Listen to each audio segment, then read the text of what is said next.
Hey, I'm Di Gillett, and this is the Power of Women podcast. We're a platform that showcases and celebrates the strength, resilience and achievement of women from all walks of life. So in each episode, I pose questions to my guests to peel away the layers to reveal the knowledge and experience that shapes their narrative. So if you're feeling unseen, unheard, or simply looking for inspiration, then the Power of Women podcast is a great place to join the conversation. But before I start, are you following the podcast or subscribing on the YouTube channel? The more followers and the more subscribers, the more content we can bring to you. Now for today's episode. I have a guest here who is an actor turned author. Her internationally best-selling debut novel, The Safe Place, was published in 2020. Her second book, The Shadow House, was published in 2021. And her latest book, which I have here, a captivating thriller, Red River Road, is due for release or about to be released on the 30th of April 2024. She's a prolific writer and she's with me today. Anna Downs. Welcome, Anna. Thank you, Di. I'm so excited to be here. Thank you so much for having me. Lovely. Great to have you in the studio. Anna, could I open with a couple of questions just to give us a little bit of insight into who you are? For sure. Where did you grow up? I grew up in Sheffield, UK. So if you don't know it, Sheffield is, I think, possibly the fourth largest city. I might have completely just made that up. But nobody here knows, so it's fine. Your story. We'll run with it. And it is in South Yorkshire.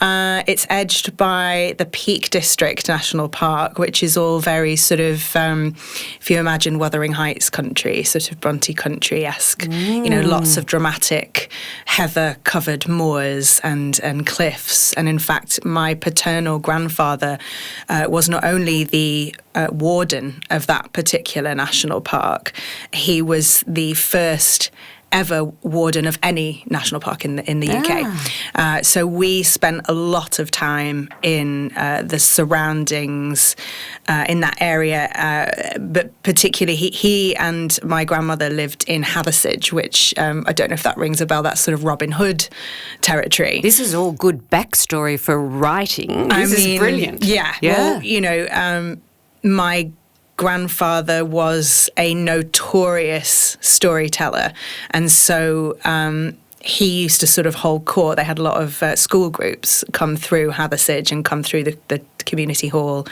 and he would sit and regale them with all these stories. And he's a great orator. Yeah, and when you go to Hathersage now, in that community hall, there's a big kind of exhibition devoted to him and his stories and everything. So potentially no coincidence that you're a storyteller. No, well, I mean, and my dad was my high school drama teacher as well.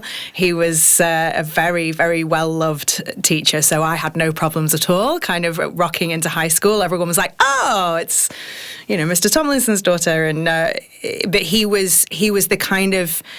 he was the kind of drama teacher.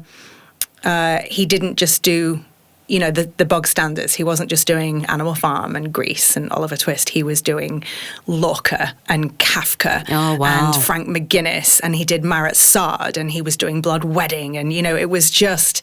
Your career was born a long way back. Well, I definitely, I grew up around stories and storytellers of all kinds. My mum, you know, in amongst all of that would take me to the ballet and take me to the opera. And, you know, I was surrounded by books all the time and music. It was a very, very, very artsy. So what's the most powerful learning you can draw out of that?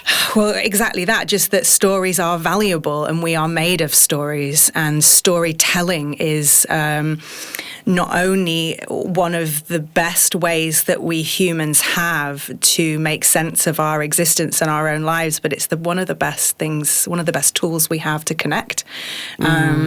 It's deeply emotionally stirring. It's therapeutic. There's kind of... there are no limitations to how you can express yourself within stories and art. And I think that was, as you said, it was incredibly a powerful environment to grow up in. And definitely now I can look back and sort of directly attribute a lot of my passion and the ways that I speak to that. And also we grew up in a very kind of staunch Labour household, and by Labour I mean Labour in the 80s, so yes. sort of anti-Margaret Thatcher, I was going to Neil say a Kinnock very era. significant political time in the UK. Yeah, and my parents were, they were very involved in those campaigns. They were leafleters. They would volunteer at the ballot, So there was a lot of that as well, which is like it actually matters what you say. So much influence. Yeah. Fantastic. Yeah. So tell us, Anna, how did you? Well, we've heard some of how you got here, but you've been an actress turned actor. Tell us about that. Well, I guess that's a really good segue from what we were just talking about, because I grew up on, the floor of my dad's rehearsal room. He was a drama teacher pretty much from when I was born, I think. Might possibly have been an English or languages teacher at some point, but I think he was drama teacher the whole time. And he would take me to rehearsals, just bring me along and sit me in a corner with an apple and just pipe down. But I was transfixed. Absorbing it all. So I was bitten by the theatre bug and the acting bug at a very early age. I definitely had, as a kid, a stage where I was declaring that I wanted to be a writer. I remember telling my family, I was like, I think I want to be a journalist, but I didn't really have an idea. How old were you? Oh, I reckon about 8. I didn't really know what that entailed. I was just like, I just want to write. And my grandma, on my mother's side, she still tells stories about when we would go on holiday. I would have been about 10, 11, and at kind of, the time of day where everybody's, cracking the gin and tonics and kind of sitting on the balcony, I would disappear to my room to write my novel. So, You were journaling all those years ago. Yeah, but then I got bitten by the acting bug, and so that became the thing that I was just obsessed with. And I remember very clearly my dad was putting on a production of a devised version of the Oedipus myth. And so, you've got these teenagers who are playing Jocasta and Laertes and Oedipus, and, they're gouging their eyes out and marrying their mothers and killing their fathers. And I was just like, this is the best thing I've ever seen, age 9 or whatever it was. Possibly very mature taste for a 9-year-old. Yeah. Well, weirdly, another kind of famous story in the mythology of my family is the fact that I read François Sagan's Bonjour Tristesse when I was like 12 or something. Good heavens. And I thought I was growing up reading Tolkien at about 14 or 15. That leaves me for dead. Yeah. Thanks. So I was a little bit precocious, a little bit obnoxious from an early age, but I remember he was putting on this show, and I remember very, very deliberately inserting myself into it by, sidling up to the table and going, do you know what this, I think this scene needs is young Antigone. I think she really needs to be in this. And I dragged my sister along as like young Ismene, and she was like, no, I don't want to be on a stage. I'm like, you are coming with me. This is my time. And keep me off that stage if you dare. That's right. And then it kind of, long story short, I that was my identifier. That was what I did from then on. I was in all the school plays. I kind of obsessively hunted down any acting group I could find, any drama group. And then when it came time to look at universities, my mum was quite clear. She was like, I know you want to go to drama school straight away, but I really, really would love for you to consider university. And I was quite academic, so that's what I did. I went and did an academic drama degree at Manchester, and that was like, film theory and, the architectural history of theatres, commedia dell'arte, lots and lots of quite diverse aspects of theatre through time. And after that, then I auditioned for drama schools, and I got into RADA, which is the Royal Academy of Dramatic Arts. So I trained there for 3 years. The UK version of NIDA. Yeah. And that was phenomenal. There was just like, Richard Attenborough was the chairman, so he was just kind of walking around all the time. That voice. And Sean Bean, I met him at the bar one time. Alan Rickman, we saw a lot. Oh, wow. I remember meeting him in New York. Alan Rickman. Yeah. What an amazing character he was. What a man. Yeah, my husband and I met him twice in New York. Did you really? Yeah. So lucky. Yeah. Yeah, he's so gracious and gentle. Yeah, he was. We approached him and he was just giving, which was not what we expected. So it was, I had a lot quite of a special memory for us. Yeah. Oh, what a treat. Yeah. So those were kind of very star-studded glory days. They were also really hard work. We had to put a lot into them. And they were a bit, what's the word, like, not quite representative of what we then found when we left and kind of, started out in the real world. So have you left that behind you? You've parked acting permanently for writing? Yeah, I think so. I have to say, if, somebody from the STC were to approach me and say, don't suppose you'd like to play in this part, I'd be like, wow. Because it's that, like, it was my first love, and I don't think it will ever leave me. I worked for so long. But that can come through in your writing. Well, and it does, and it does. So I feel... And I've started this fabulous book, and I would suggest it's there in spades. Oh, thank you. That's really nice to hear. Yeah, well, I mean, it is lovely because the reason I left acting was because it was the lifestyle... gave rise to a lot of anxiety. It's really unstable, obviously. And also I've talked about this it's very in other topical interviews. Today, isn't it? The anxiety and the mental health aspects of the career path. Absolutely. Yeah. And it feels very like the ground is never steady beneath your feet. You never quite know what's going to happen next. And you can't ever really be present and enjoy a job because you know that it's going to come to an end. And you know, when it does, what are you going to do after that? So I think that's the same with any media on air career. I think it's you're forever wondering what's the longevity of the opportunity. That's right. Yeah. So in my 20s, I wasn't really built for that, and I hadn't really kind of worked my shit out sufficiently to be able to exist in that with any kind of real solid sense of self-worth. Do you know what I mean? And I think the other thing about it that, again, I talk about in other interviews is the fact that when you're an actor, you are your own creative commodity. You're selling yourself. So whatever room you walk into, you're the product. Yeah, you're the product, which is pretty damn unhealthy. Yeah. In terms if you're getting a bad read. Well, if you're getting a bad read, or you just feel, your identity fundamentally is so inextricably tied to whether you succeed or fail. And therefore the rejections, when they come, they feel so personal because they are personal. Of course they are. You've said you don't want me. Yeah.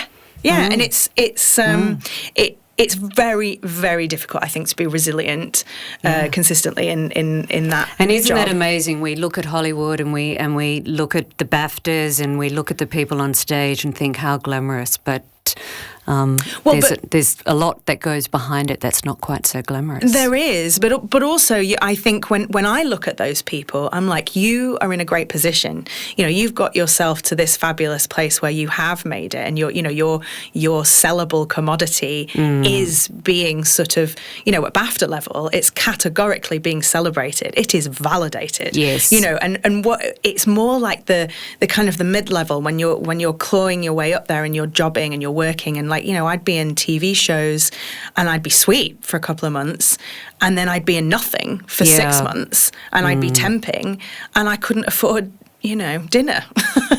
It's really, really hard, and just not for me at the time. Yeah. So I just left, and I decided around that time I was really had a big interest and passion for travel, and so I left to do a ski season in France, French Alps. Yeah. I was Which resort? Saint-Foy-Tarentaise. It's a very small... Don't know. Actually, it might be quite big now. I'm talking kind of 15 years ago. But it was very small, French run. It only had like 4 lifts. Oh, wow. But tiny. it was sort of the backcountry heaven. So a lot of the instructors would come in from other resorts, and they would... Get some off-piste skiing. Yeah. How fantastic. So, and 2 weeks after I started that job, I met my now husband, who is from Australia. So that's kind of... That's the story of landing here. Yeah. You've answered that question for me. Yeah. Thank you. Yeah. Great. So your latest book has been described as a gripping psychological Outback Noir. And I've started reading Red River Road, and I said to you just before we started filming, I'm 4 chapters in and can't put it down. It is riveting. And if I look at what some of your contemporaries have written about it, beautifully immersive and shockingly clever, Red River Road is a compelling psychological thriller that keeps readers guessing to the last chapter, which is great because I've got no idea yet for it. With this deep delve into the human psyche, Downes earns her place amongst the genre's best authors. And that was from Ashley Blunt. And another one, utterly addictive and deliciously dark. This is Downes' best book yet, from Sally Hepworth. Outback Noir. It's a genre now in its own right. Tell us a little about that genre. Yeah, I mean, it's definitely taken off. It began with Jane Harper. Yes. With The Dry, has very much become, as you say, a genre of its own. I think the popularity of it is that at the time when The Dry came out, no one had seen a book like it. We had a couple of movies. We had like maybe Wolf Creek or whatever, but there was nothing that really explored rural living in the way that The Dry did, and kind of that sort of small town community dynamic that was really refreshing. And it's since become a real marketable trend. I think now we have quite a wash of them. And, I think for fans of that genre, it's wonderful because you're kind of spoilt for choice. I think, like anything, that cycle of fantastic, new, refreshing idea then gets kind of... it sort of reaches a peak. Yes. And then there's almost like it's sort of diluted a bit because everybody's doing it. And I feel like we're just teetering on that peak a little bit. One of the things I wanted to do with Red River Road was change it up a little bit so that it's not just an outback small town. Got it. This is a story where everybody is constantly moving. The events are, by nature of it being a road trip thriller, it's constantly in motion.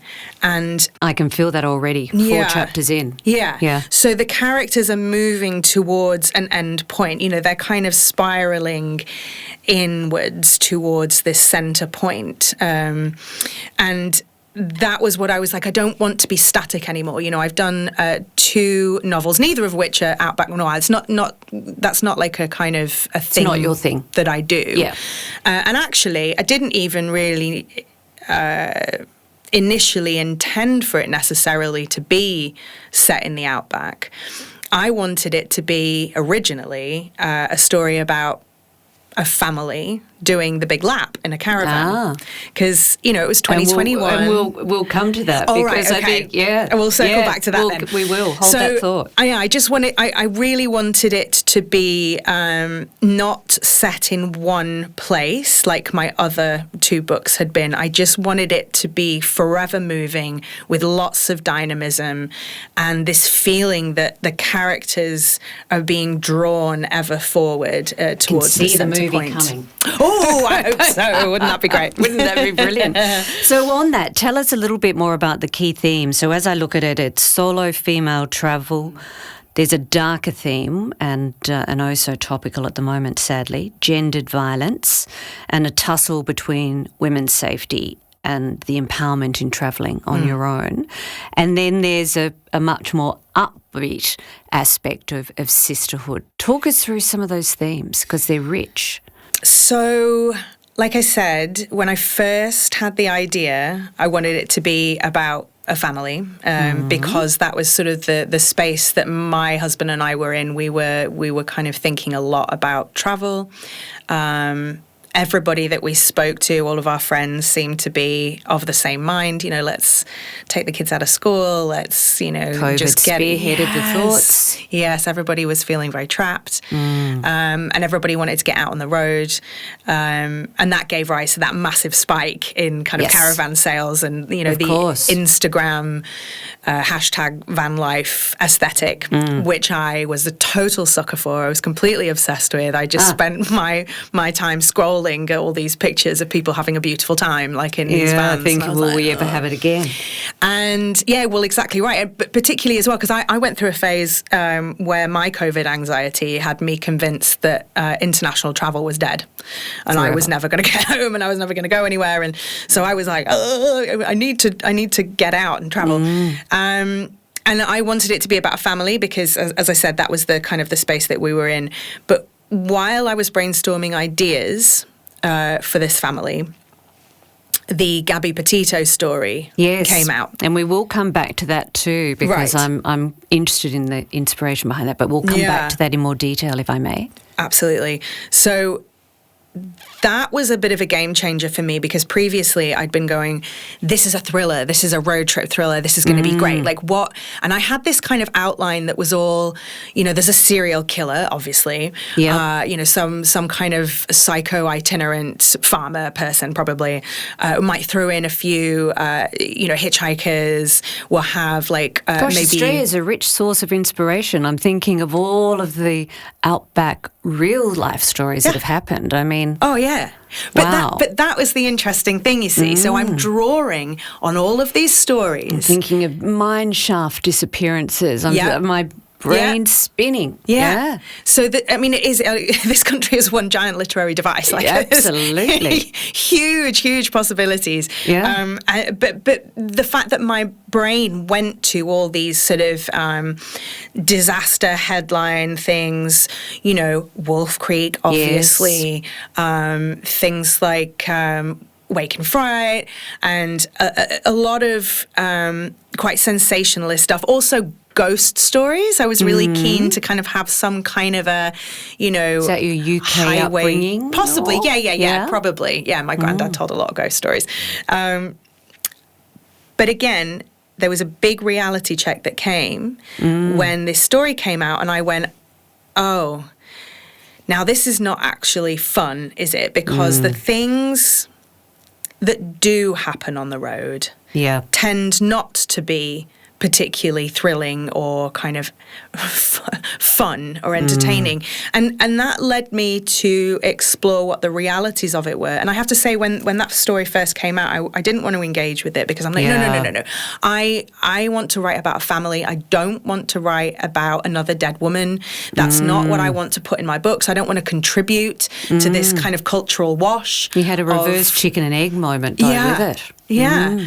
But that was the thing, because as soon as you start doing that, you're going, okay, well, what does it mean to be a crime writer or a thriller writer to be weaving entertainment from, what a trauma conflict. and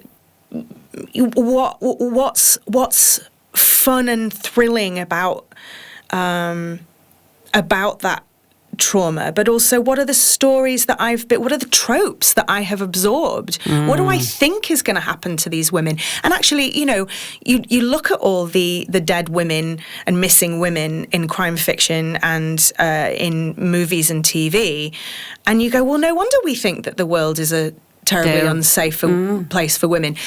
But the conundrum is that we want to write honest stories about women and about the violence perpetrated against them, and that's often where these marketable trends start, is from a place of great intentions. We must take the thriller stories that we had, a number of years ago, where there was a lot of books with the word girl in the title, and many of those were sort of it's all in her head type books. Dragon tattoos style of book. And it's like those books were great when they first came out because we wanted honest stories about women's mental health, and it was really important to depict those. But then once it becomes a marketable trend, the message becomes diluted, for one, but for two, it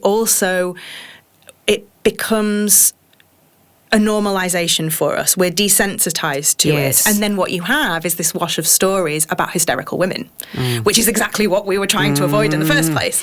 So, and I imagine, given the shocking things that have happened in this country with women, if we look at 2024, it's already going down as the worst in history, and Power of Women is not necessarily spending its time focusing there. However, how can we look away? And as a writer, I imagine it's hard to look away from that and then feel the onus of responsibility of telling a story appropriate to the times that we are in.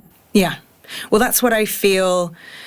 I feel that fiction writers, we're not reporters, we're not psychologists, we are creators, but we have... It is our job to create responsibly. I think that message that I absorbed at a very young age, which is that what you say matters. Absolutely. And stories create a cultural... give me a word. I'm struggling. Like a cultural... Well, it's a pathway. It's a trail, isn't it? It's there for a long time. But it also just creates a soup that we sit in. Do you know what I mean? Like we put these things out there, and they become the miasma that we're all in. Yeah. So what I feel that we need to be very careful of is trivializing these things by making them tropey. Yeah. We don't. So your narrative is so important. Yeah, I think so. And I think that the way that we do that better and with more responsibility is to not look away, for one, but also pay more attention to the real complexities beneath the surface, the nuance. Yeah. We've got to look more deeply and closely at the real causes of these things. So, for example, with gendered violence in particular, I mean, it is horrendous what's going on at the moment, and tragic. And it's also...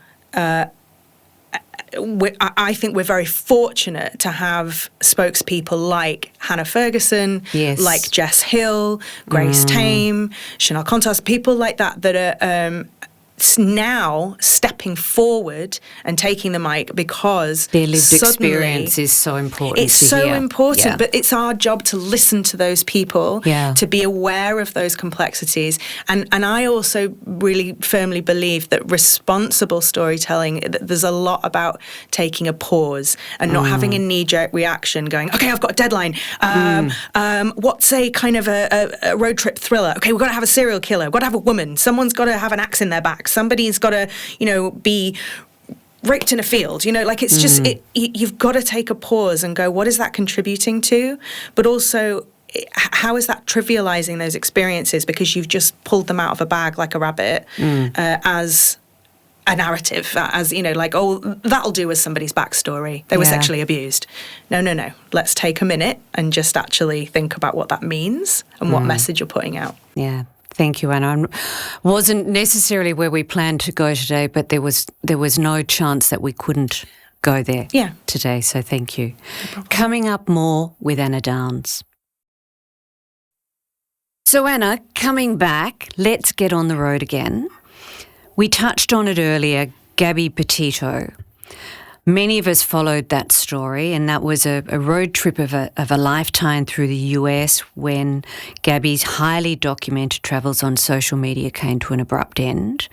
She was tragically murdered, as it turned out, by her fiancé and fellow traveller, Brian Laundrie. You've mentioned that you didn't want it to influence the book, but you couldn't quite turn away from that. So tell us about what part that played in where Red River Road ended up. So when the story first came out, as you said, I was kind of deliberately avoiding it because I didn't want to write a story about a woman who dies. But that story, I think, followed us all around. Like, I didn't so much follow it as it followed me, and it was everywhere. And when I did finally start paying attention, it was a real kick in the pants, because it was like, this is a real lived story of the dangers of the road. Yeah. But where the dangers of the road are not what we think they are. So there's no marauding. Well, it was right with her. Yeah. And so what does that... And I kind of thought, well, what does that say about what we think is going to happen?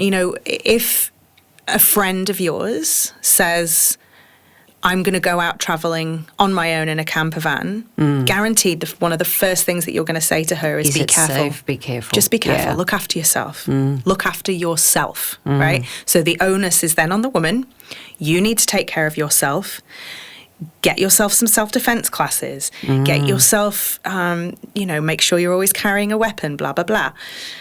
Which leads us to victim blaming, because then if something happens to you, it's your fault. You didn't do it right. And so that really got me thinking, how many other instances are there where women have, something awful has happened to them?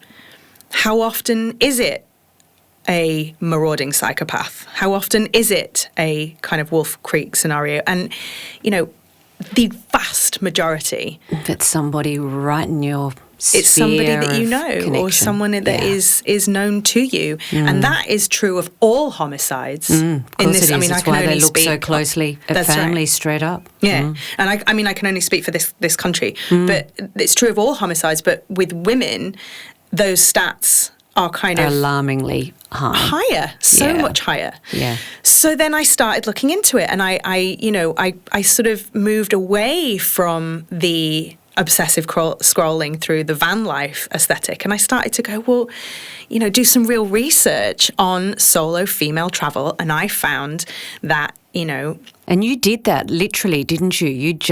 You did a trip on... I did. On your own? Well, I didn't do it on my own. Okay. I went with my husband, and that was largely because we have two small kids, and he said to me, there is no way in hell that you're going to WA and I'm not coming. I want a holiday too. It wasn't about it's not safe for you to travel on your own? I definitely think there was some of that as well. I definitely think that there was. Maybe masked in, I want to do have a break. And it turned out to be very helpful, because he sat, he drove while I sat in the passenger seat and wrote. And that was where I did most of my notes. I took my laptop. I was literally writing the story as we were driving. Immersive. Yeah.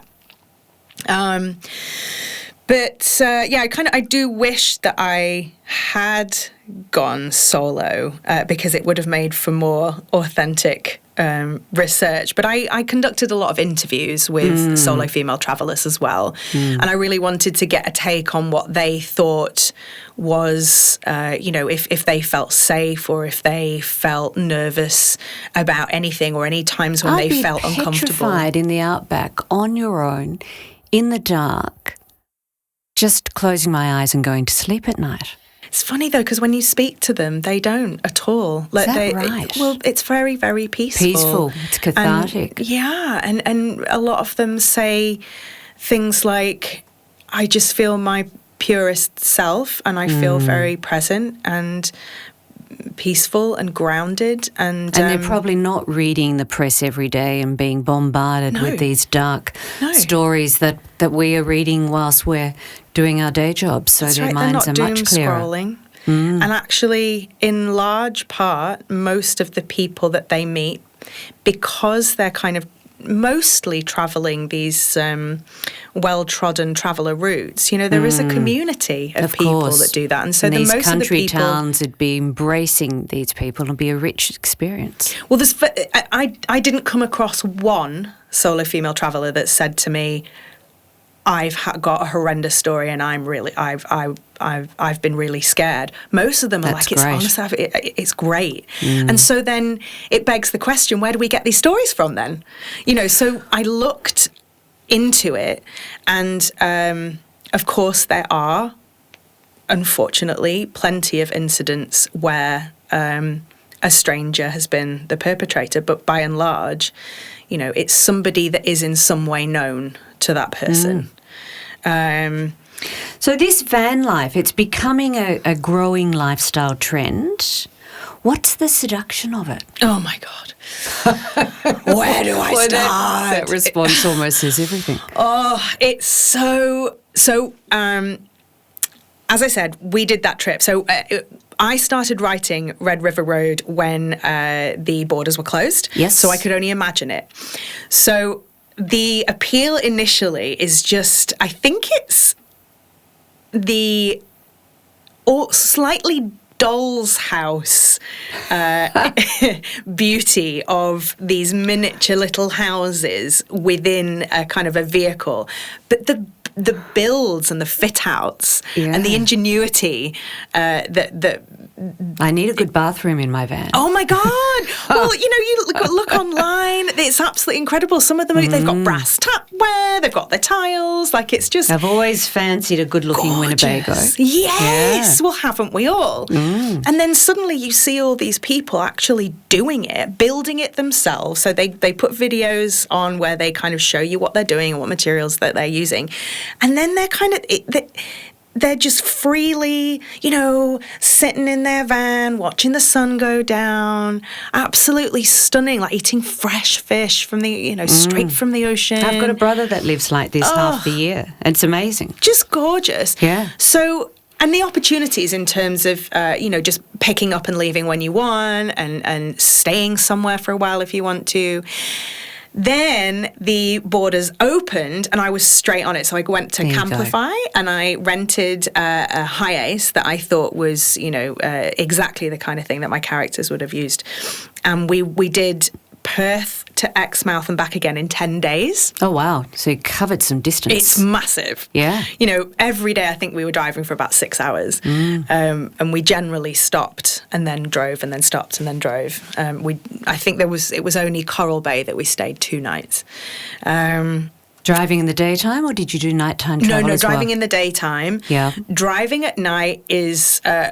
across the board, not recommended because of the ruse. Roadkill and and it can get really hairy, and the distances between places are such that you really don't want to get stuck. Yeah, just because you won't be rescued. Yeah, you will just sit there. Yeah, which is not too bad if it's just one night, but you do need to be really careful. You don't. You tend not to drive unless you really, really have to after dark. Yeah. Which again kind of lends itself to interesting narrative ideas, So you thought about doing this for a year, though. You did that short trip, but you had contemplated taking the kids out of school, had you not, and doing that. Is that still on the cards? No, not at the moment. For several reasons. One is that now that we're kind of out of that cloudy time, you know, we love camping and we take our tent places, and it's actually kind of lovely to go and then come back and then go and then come back, and that suits us. We have very, very close friends who are about to take their 3 children out of school, take their trailer all around the country. I think they're leaving, you know, this week. And now I think we look at that and I'm a bit like, I'm just going to watch and see how you go. Because I don't know necessarily that it's not as glamorous as you might have imagined. 100%. You know, I've definitely learned that. And another thing is my kids both have ADHD diagnoses. And so they're intense co-travelers? They are. They're wonderful co-travelers. Yeah. And I recently did a trip back to the UK with just my daughter, and she was the best little travel companion ever. So I think it changes as they get older. And so you never know in the future, never say never. Yeah. But up until this point, when we have taken the kids out, removed them from their routines and their structures, and thought this will be great for them because there'll be a kind of constant parade of stimulation and new faces and new places. It'd be great. But actually, I've found that they really do need that structure and routine, and they feel quite untethered. And so I think if we are ever going to do it, it will be a little bit further down the line when they're a bit more mature in terms of like how they can manage just experiences in general. Those experiences, yes, exactly right. Yeah, there we go. So what is your next project? 3 books in 4 years. That's prolific. It's pretty good. I'm very proud of myself. You should be. When I first had the idea about trying to write, it was one of those sort of little dirty secrets that I had that I didn't really want to tell anyone about. And I sort of said to my husband on the sly, I was like, I know there's absolutely no financial recompense here at all, but if we can kind of carve out the time as a family for me to try and give this a real go. If by the time the kids are at school and it hasn't taken off, I'll get a paying job. And by the time both kids were in school, I'd published 2 books. Wow. So I'm really proud of that it was a very intentional decision. Thank you. And it makes me ridiculously happy as well. Like I really, really, really love my job. Yeah. So what I'm working on next, I've always got an idea queued up, and I'm always listening out for other things. I've got a little notebook where I write potential ideas and take note. I'm always saving things on Instagram. Life's an inspiration. Yeah, absolutely. But the way that connections are made in your brain as well, like something completely random, like a story about, I don't know, a whale, and then somebody shoplifting. You might somehow make a connection and you go, and then suddenly there's a story. See that in the one book. I was going to say, that is not my next project. Let me just be clear. Yeah. But I just finished an audio drama, actually, about an acting studio in LA, which I'm really pleased with. So I can't say anything about how that sounds fascinating. Yeah, it was so fun to write. Yeah. So that's finished. And I can't really say anything about what's going on with that. So there might be an intersection between your acting and your writing career. Well, there already has been, because I narrated both my first 2 audiobooks. Fabulous. And I've actually narrated since other people's books as well. So I've been hired as a voice actor. So things kind of came full circle, which is really nice. That's brilliant. And then the next book, I am throwing ideas around about aging and mother-daughter relationships, how kind of fear of death and beauty standards manifest. You're not talking my world of this. Aging, fear of death. And menopause, but also how it manifests in a kind of a generational situation where you've got kind of a mother and a daughter at different stages of life. And my idea is that I've got this estranged mother-daughter duo that go on a kind of reconciliation trip or a rebonding trip. And what they do is they go to a sort of not a wellness retreat exactly, because I think that's currently a bit overdone, but it might be like a longevity camp, you know, where there's kind of lots of Wim Hof breathing and, you know, ice baths and you know, lots of live longer, better kind of place. But then they get stuck there, and there's, you know, there's another agenda behind what the organisers are doing. So did you plan to have this strong female bias in your narratives, or is it just finding its way there? Yeah. It's a natural thing. Every time I have an idea, it comes out. That's what I'm interested in. Yeah. It's what I read about as well. Like, I mean, I read very widely, and I always have done. But for the last few years, it's very much anything with a real feminist bent is. I just can't resist it. So, yeah. Well, I actually did a podcast the other day with an entrepreneur out of the UK, and her business model, Just Hotter, is all about menopause products and alternative menopause products. So it's very on trend. Very on trend, very topical, but also it's topical for a reason. Of course it is. Because suddenly this thing that no one has talked about and was always kind of a shameful, dirty little secret, you know, all of a sudden is coming to the forefront. Women are going, hey, yes, why did nobody tell me about this shit? And as a 60-year-old, I could have done with a heap of that information earlier on. Well, as a 40-year-old, you know, even, and starting to kind of go into that. I mean, it's amazing that there are so many conversations out there. So I know roughly what to expect. But the fact that you know, what to expect is expect the unexpected. Yeah. Because there's such a gamut of symptoms and experiences. Absolutely. And oh my God, my friend recently went into her GP to say, you know, I'm sweating at night, and I have like ridiculous brain fog, and I'm very hot all the time, and my periods are bananas, and you know, and she walked away from that with an antacid, because they were like, oh, the stomach pain, you've got like GORD or something. And I mean, I feel like I am hearing so many stories of women being completely discounted by their medical practitioners as well, which is fascinating to me. Yeah. And I think it's those moments of real pivotal change as well that get me. Yeah. It's just such a shame that it generally takes about 2 years to write and publish a book. I want someone Well, I don't think it's going away soon. No, but I just want someone to invent a thing that just like translates what's in my head immediately to the page. Hopefully that's not AI, Anna. No, that's right. That's right. Hopefully not. So we could talk all day, but I know we don't have that luxury. I do ask a lot of my guests a couple of common closing questions, if I may. What is a phrase that defines you? What a weighty question. Okay, so I've mentioned that my kids have ADHD diagnoses. Have you heard of a woman called Dr. Becky Kennedy? Is she on your radar? No. She's an American... I'm guessing she should be. Yes. She's an American woman who is kind of...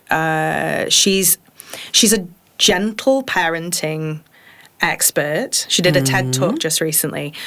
But she's very no-nonsense and common sense-led. And she has this gorgeous phrase that she uses quite a lot that I am starting to use with my kids in order to dispel shame around behaviour. So one thing that she says that I say to my kids a lot is, you are not your behaviour. You know? I like that. Yeah. So, you know, sometimes my kids will have a total meltdown. They'll be out of control, and they'll come out the other side going, I feel like a bad kid. I feel like I ruin everything. I feel like I'm the problem. And I'm like, you are not your behaviour.